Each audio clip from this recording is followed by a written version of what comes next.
ओम नमो भगवते वासुदेवाय। प्रिय भक्तगणों, आज मैं आपको ज्येष्ठ मास महात्म के 12वें अध्याय की कथा सुना रहा हूँ, जिसमें हम वर्णन करेंगे अश्वमेघ यज्ञ वर्णन। स्कंद जी कहने लगे कि हे ऋषियों, अब राजा भगीरथ जैसे गंगा जी को इस लोक में लाए, वह सब कथा मैं तुमसे कहता हूँ, आप चित्त को निश्चल करके सुनिए।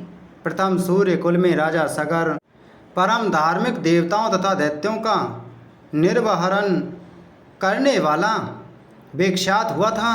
वह नीति को जानने वाला और अति कुशल राजा था।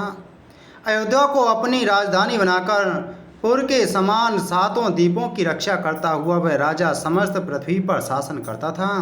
अपने और पुत्रों के समान प्रजा का पालन करता था और शेषनाग के 1000 फनों के समान उसके 60,000 पुत्र थे। राजा सगर के 60,000 पुत्र समुद्र के समान विख्यात और बड़े पराक्रमी थे। बल में वायु के समान, वृद्धि में बृहस्पति के समान, धनुर्धारियों में भीष्म के समान और तेज में सूर्य के समान थे। राजा सगर के 60,000 पुत्र समस्त विद्याओं में कुशल तथा धर्म में परायण थे।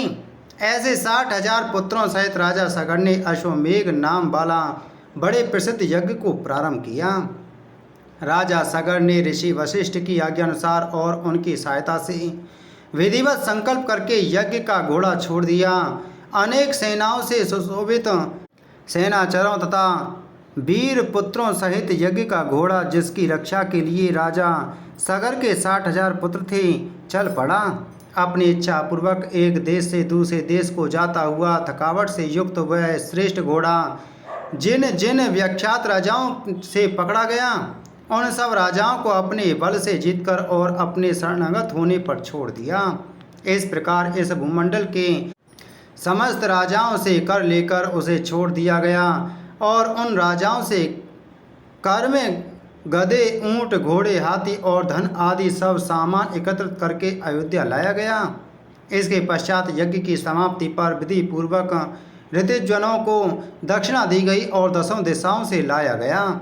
सब द्रव्य वस्तु तथा अपने राष्ट्र का भी बहुत साधारण कामना रहित होकर ब्राह्मणों को दान में दे दिया।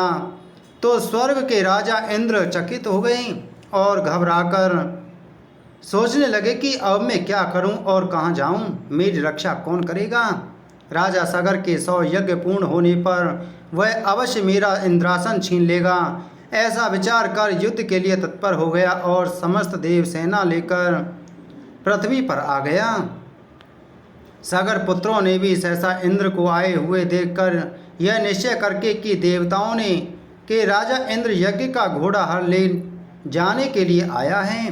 60,000 राजा सगर के पुत्र इंद्र के पास आए और नमस्कार करके बड़े आदर और शांति के साथ वचन बोले कि हे स्वामिन, हे सचिपति, यहाँ आपका आना कैसे हुआ।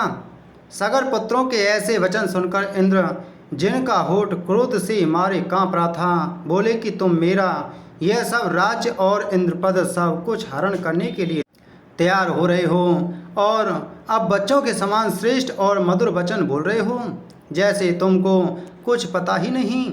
ऐसा कहने पर सहसा देवता लोग शत्रु सेना पर प्रहार करने लगे। तब देवताओं के भय से सगर के पुत्रों की सेना भयभीत होकर अपने प्राणों की रक्षा के लिए 10 दिशाओं की तरफ भागने लगी। सगर पुत्रों ने भी युद्ध आरंभ कर दिया और भयप्रद तुमुल युद्ध आरंभ हो गया। वीर लोग बाणों से बाण, शस्त्रों से शस्त्र का प्रहार और निवारण करने लगे। युद्ध के कारण अति भयंकर अंधकार हो गया और 10 दिशाएं बाणों से व्याप्त हो गईं। अपने और पराये का कोई ज्ञान न रहा। इस प्रकार वे परस्पर युद्ध करने लगे। देवता लोग देवताओं को और सगर पुत्रों को मारने लगे। अपने पराये का कुछ भी ज्ञान न रहा। फिर क्रोध से संतप्त होकर सगर पुत्रों ने दैत्यास्त्र को छोड़ने के लिए अपने धनुष पर चढ़ाया और यह देखकर देवसेना झट से भाग पड़ी। उस संग्राम में हाथी पर सवार केवल एक इंद्र और 60,000 सगर के पुत्र ही रह गए। ऐसा देखकर इंद्र उनके साथ युद्ध करने में अपने आप को असमर्थ देखकर वहां से भाग पड़ा। अति चिंता से व्याप्त इंद्र भी विष्णु भगवान के पास गए।